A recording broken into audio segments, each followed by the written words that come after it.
The Prime Minister's former close ally uses her first speech in the House of Lords to issue warning about civil service cuts.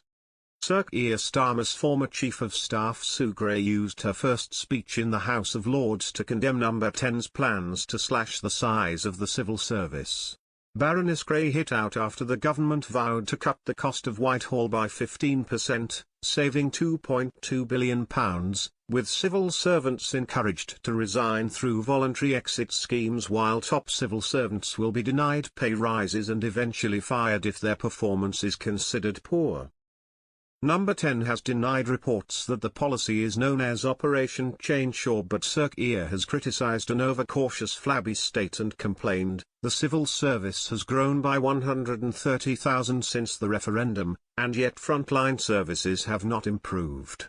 Lady Gray was Sir Keir's Chief of Staff in opposition, from September 2023, and then in government until October last year.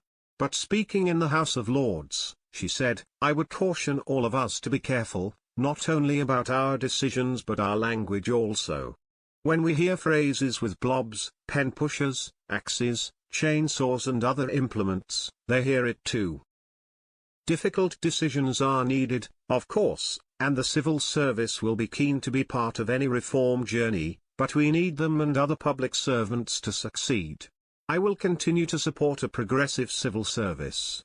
I hope others will do the same." Recalling her own previous career as a senior civil servant, she said, "I worked with truly heroic and committed people, striving every day, in very difficult circumstances, to help people in even more challenging situations. They were the civil service at its best, on the front line, as far away from Whitehall's machinations as it is possible to be. Today, I see the same sort of brilliance." Lady Gray was forced out of her Number 10 role last year following reports of clashes with other senior government officials, including Morgan McSweeney, the former head of political strategy in Sir Keir's team, who has now replaced her as Chief of Staff. She was then given a seat in the House of Lords. Sir Keir has attempted to avoid a row with the civil service, saying, "The problem isn't our fantastic civil servants, it's the system they're stuck in." But he has also made it clear he believes the civil service is failing to perform. The Prime Minister said earlier this month, "The civil service has grown by 130,000 since the referendum, and yet frontline services have not improved. It's overstretched, unfocused and unable to deliver the security people need today." Under the government's reforms, a new policy states no person should do a job that technology or AI can do instead.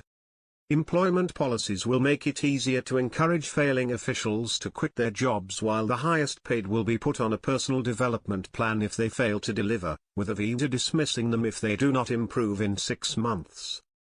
A new apprenticeship scheme called Tech Track will bring 2,000 apprentices into public sector departments by 2030.